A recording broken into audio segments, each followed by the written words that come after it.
Ezindaba zehora lesikhombisa sikwethulela zona khoma ekomkhulu le-SABC mbukelise Auckland Park eGoli nazi ezinohlonze kusihlwa nje. They use us to say whoever dares to speak truth to power must be taken to jail. We shall not be silenced. Sakubhekwe isinqumo senkantolo kusasa odabeni lwecala lomholi we-EFF uJulius Malema eliphathelene nokuqhumisa isibhamu esidlangalaleni njengoba namhlanje inkantolo yesifunda kuGompo e-Eastern Cape ibilalele izethulo zokugcina zabameli. Your evidence is as sparse as it is on this subject because you do not want to tell us what you actually know and what actually happened. Ikhomishana kaMadlanga itshele uBrigadier Julius Mkhwanazi ukuthi kunolwazi abaleka nalo lokuthi kungani avuka ngeintathakusa elibangise endaweni lapho kwatholakala khona usomabhizinisi uEmmanuel Mbhense esebulewe. Mayor is a South African, a very loyal and patriotic South African.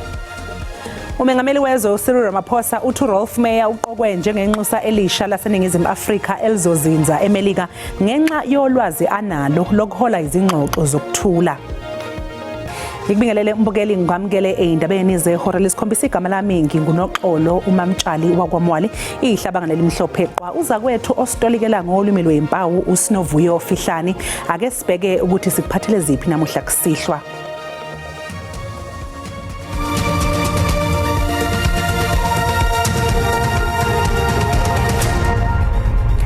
Sakubhekwe isinqumo senkantolo kusasa odabeni lwecala lomholi we-EFF uJulius Malema eliphathelene nokuqhumisa isibhamu esidlangalaleni. Inkantolo yesifunda kuGompo e-Eastern Cape namhlanje biqhubeka nezethulo zokugcina zabameli. Abameli bakaMalema batshele inkantolo ukuthi isijeziso sakhe akufanele kube ngisokuthi agwetshwe ukufakwa ejele. Ngaphandle inkantolo abalandeli be-EFF bebegcwele phama. Umbuso uxoxe ngelithi ingathumela umyalezo ombi ukuba uJulius Malema kanoyokuthothoza ejele. Kodwa amagqwetha akhe amile ngelithi isenzo sakhe asinyanzelisa ukuba ayongena etrongweni. Baxoxa ngelithi ayizobe kuqaliswa ukunikwa umuntu isigwebo sangaphandle xa efunyenwe enetyala elikumila njena. We've illustrated that mere possession and discharge do not always mean that there must be incarceration. Each case must be evaluated on its facts. The facts of this case are indeed unique. And we say firstly, possession cases have frequently attracted either suspended sentences or fines. Secondly, discharge cases have also frequently attracted either suspended sentence or fines. And thirdly, principles of sentencing are always applicable. Kodwa umbuso kholelwa ukuba lo kaMalema khange abonakalise ukuzisola ngesisenzo kwaye waxokisela inkundla ngokuthi lampu uthethisayo ngokudlala abantwana. For a fact that this firearm was not fired, both of them were not fired innocently. Kusenjalo amagqwetha akhe awavumelani nale mbono. Not correct for my learned friends to ultimately come to the conclusion that the pattern of sentencing on possession cases reflects custodial sentences of between 7 and 15 years. That's just not part and parcel of the law. So, my lady, what you really have a wide canvas. A wide canvas that starts from wholly suspended, mixed suspended plus fine, or fines. Abongile Yankees, kwiindaba ze-SABC, kwisixeko sakuGompo. Njalo isixeko sakuGompo besimbetshembetshe ngumbala obomvu. Abalandeli bagaleleke kulo masipala umbhaxa bezokubonisa inkxaso engagunqiyo kwinkokheli yabo ekungenzeka ijongane neminyaka eli-15 ithothoza entolongweni. uMalema uthi nokuba umangi ugwebe ngelithini uza kuqhubeka ngomsebenzi wakhe womzabalazo. They use us to say whoever dares to speak truth to power must be taken to jail. We shall not be silenced under any circumstances. uMalema umile kwelokuba umsulwa kuwo onke amatyala ajongene nawo kwaye ubanga ngelithi usisulu sokutshutshiswa ngenjongo zopolitiko ukwathi amagqwetha akhe azokuya kwinkundla ephezulu yezibheno. It doesn't matter the outcome. The fact that there is a guilty verdict, we are going to appeal this case until the highest court in the land. Isigwebo kulindeleke siwiswe ngomso kusasa. Ndingusisipho Ncumbe kwiindaba ze-SABC kuGompo. I-ANC isimemezele ubuholi besikhashana beqembu KwaZulu-Natal okuwuhlaka olwaziwa nge-PTT. uMike Mabuyakhulu usengumgqugquzeli walolu hlaka ozothatha intambo kuJeff Radebe yena osejutshelwe komunye umsebenzi weqembu. Unobhala jikelele we-ANC uFikile Mbalula uthi inguquko zakamuva zenziwe ngenxa yokuthi sasiphelile isikhathi samalunga angama-67 okuyiwona behola uhlaka lwe-PTT esifundazweni. Ngonyaka owedlule i-ANC yaqoka amalunga angama-67 ohlaka lesikhashana elalijutshelwe ukwakha kabusha kanye nokuqinisa iqembu. Inhloso yobuholi besikhashana ubabuhola uJeff Radebe njengomgqugquzeli kwakuwukuhlanganisa iqembu elihlukene phakathi kanye nokulungiselela ukhetho lohulumeni basekhaya. Sekuphele izinyanga eziyishumi ubuholi beqembu sebuzwakalisa ukungeneliseki ngendlela luhlaka olusebenza ngalo ukwakha kabusha iqembu. Ngozibandlela nyakenye unobhala jikelele we-ANC uFikile Mbalula wazwakalisa ukungeneliseki ngalolu hlaka wathi ligxile ekukwebhaneni kobuholi esikhundleni sokugxila kulokho lolu hlaka elalisungulelwe khona. Lokhu kulandela ukuvakasha kobuholi obuphezulu beqembu ngoNhlolanja ukuyobheka inqubekela phambili yesimo seqembu. Ubuholi ke beqembu buphinde benza izinguquko.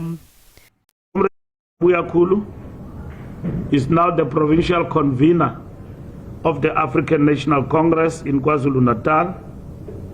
Comrade Bongi Sithole Moloi is the first deputy provincial convener. Can you raise your hand? I know you know Mike, but Bongi is our former MEC in this province on local government.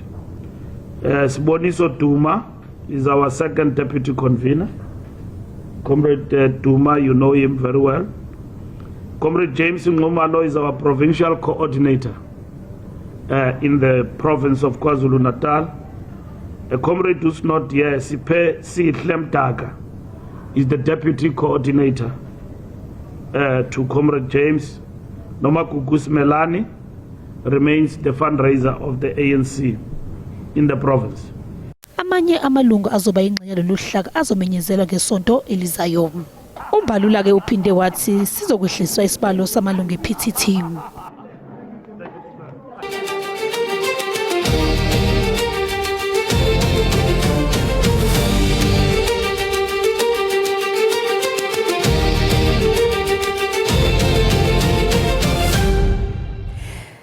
Isithangami sekhomishana kaMadlanga sitshele iphini lenhloko yamaphoyisa omkhandlu dolobha wasekuruleni uBrigadier Julius Mkhwanazo samisiwe esikhundleni ukuthi kunolwazi aligodlayo mayelana nokuthi kungani avuka ngeintathakusa elibangise lapho okwatholakala khona iloli eBrakpan. uMkhwanazo ukhonjwa ngenjumbane yensolweni zokubulawa kasomabhizinisi uEmmanuel Mbhense. uJulius Mkhwanazo utshele isigcawu ukuthi waphuthuma endaweni yesigameko ngemuva kokubizwa wabe eyingede yamaphoyisa uYakho Hanekom ongasekho kodwa ikhomishana ibingagculisekile ngencazelo yakhe. From your statement, when you say Yakho woke you up at 2 and you went to the scene just to look at the successes, that is highly improbable. You can't have woken up for something that mundane. What were you going to do with the successes? Nothing you could do. So it's not true that that's why you went there. I want to suggest to you, Commissioner, that your evidence is as sparse as it is on this subject because you do not want to tell us what you actually know and what actually happened. That is why your evidence is as sparse as it is and is as senseless as it is. Ngokubufakazi obethulwa uWitness D ongasekho uMbhense kunezinsolo zokuthi washawa ngamaphoyisa emzini wakhe eBrakpan lapho kwakhona namaphoyisa omkhandlu dolobha waseGruleni ayengaphansi kaMkhwanazi kodwa yena ke uziphikile lezinsolo. Why implicate you in something so serious? I mean, this is serious, you know, dumping a human being's body in a dam. It's not like stealing money or stealing stones. It's a human being. Yes, and I don't want to bring other elements. I'm denying it. I'm totally denying it.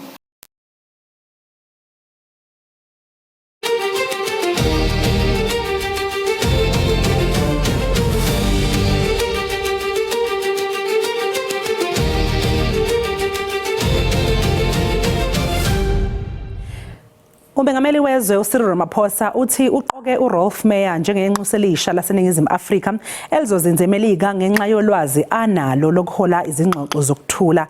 Umengameli ukholelwa ukuthi ubuhlakani bukaRolf Meyer buzolekelela kakhulu uhlelo lokulungiswa kabusha kobudlelwane phakathi kweNingizimu Afrika neMelika. Umengameli wezwe uCyril Ramaphosa uzwakalise ukuba nethemba lokuthi uRolf Meyer uzogunyazwa maduzane uhulumeni waseMelika njengoba iNingizimu Afrika nayo isilemukele inxusa laseMelika elizozinza kuleli uLeo Brent Brazil. Rolf Meyer is a South African, a very loyal and patriotic South African who has distinguished himself in a number of areas where he has worked. And yes, he did lead the National Party negotiating team together with myself. Insolo ezenziwe ngusomabhizinisi uElon Musk zokuthi iNingizimu Afrika inemithetho ecwasa ngokwebala. uRamaphosa uchithile lokhu wagcizelela ukuthi uhlaka nohlaka lwezomthetho lusekelwe umthetho sisekelwe wezwe. I know our laws are not racist. They are empowerment laws that are meant to empower the various people in our country who were discriminated against. Ongummeli oqeqeshiwe wabaneqhaza eliqhamile ezingxoxweni zango-1993 phakathi kweNational Party yayisemandleni kuhulumeni kanye namaqembu amaningi ayesohlangothini olwalicindezelwe lapha wacashonwa ephawula ngobudlelwane beMelika neNingizimu Afrika. I think what we need to learn from this current situation is that the US is an important partner. We can't ignore them. Abanye bongoti bezindaba zobudlelwane bamazwe omhlaba banethemba lokuthi ukuqoka kukaMeyer kungenzeka kulekelele umzamo wokuvuselelwa kobudlelwane beNingizimu Afrika neMelika. Mbukalisa sinjeke qhu ngapha ezitolo siyabuya unganyakazi.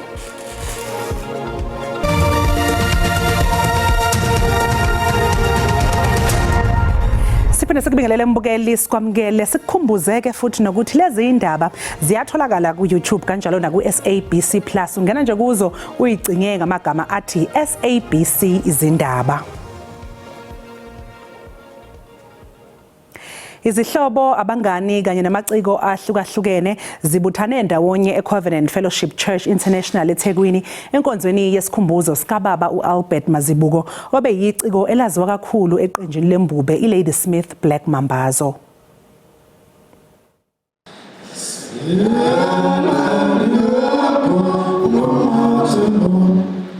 Inkonzo yesikhumbuzo iphenduke idili lomculo kukhunjulwa iqalabuthe emculweni uAlbert Mazibuko. Abaningi bathi umuthi omkhulu uwile. Le nqalabutho ichazwe njengomuntu obeyinsika kubaculi abasebasha kuleli qembu. Benomzala wakhe uDr Joseph Shabalala basungula iLady Smith Black Mambazo ngawo-1960 ukucula noPaul Simon ngawo-1986. Asimise-ke asitsheleke indaba ukuthi cha uBaba Mazibuko akasekho emhlabeni usesishiyile. Awu kwabanzima ke bazalwane. Kufanele sigibele stage senze sound check. Sagibele stage. Sazama ukucula kwangaculeka. uEnos Phungula uveze ukuthi kwakunjani ukusebenza kubo kuleminyaka eminingi edlule. Wahamba egula ngikhumbula kahle sisethu egoli uyangena ubambela uthi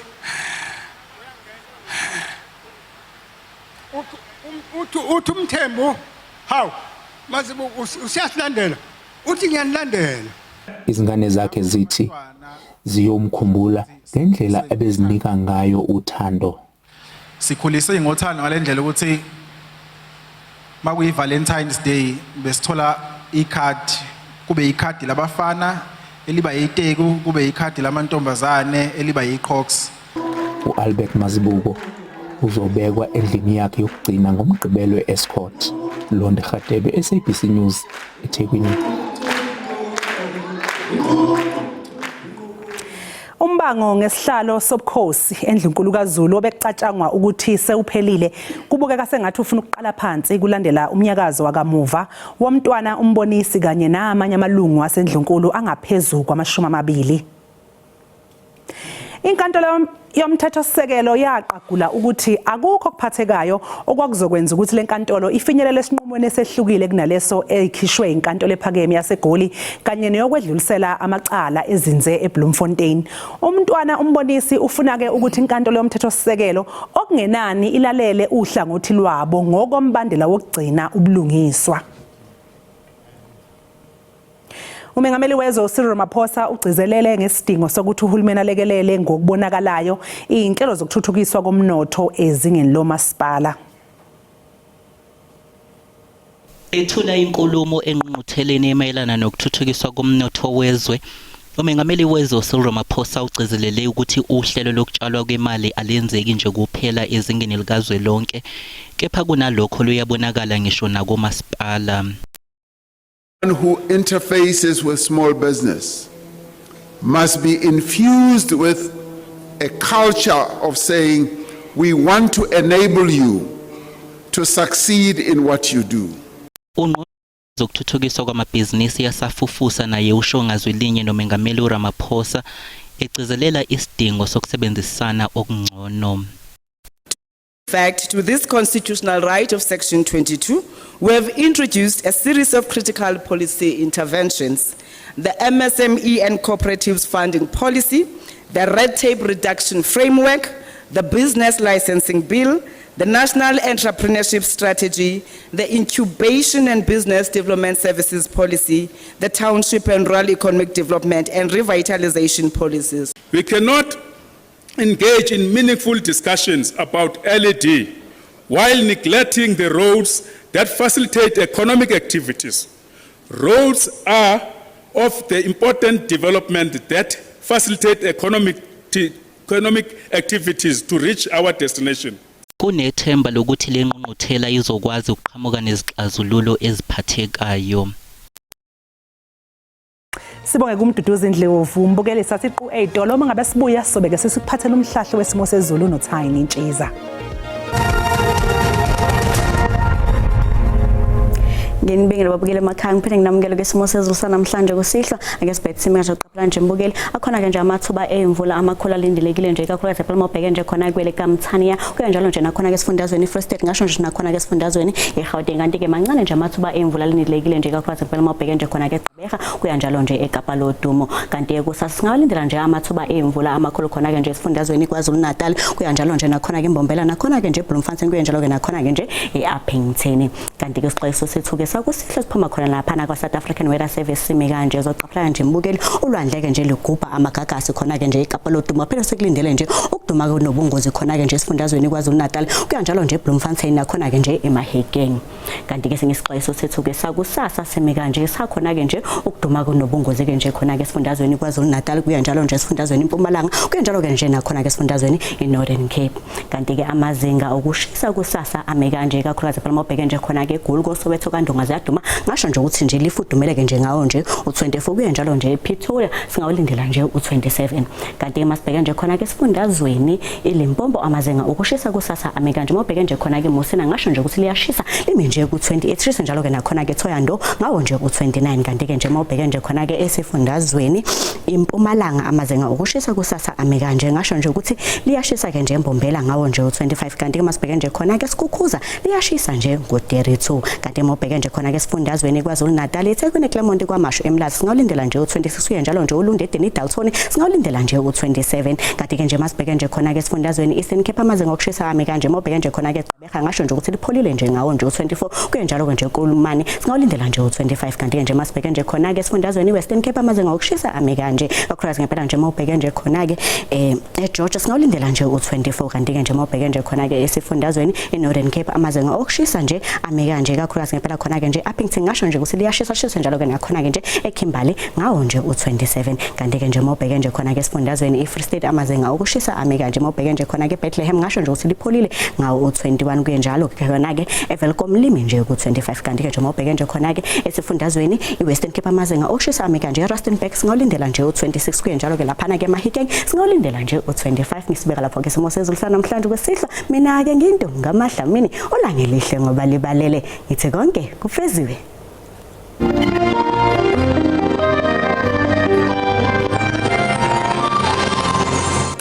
Mbukelisi sibeka lapha bese kuphathele zona namuhla kusasa abakhonoza kwethu neindaba ngolwimi lwesiXhosa ube nobusuku obuhle usale kahle.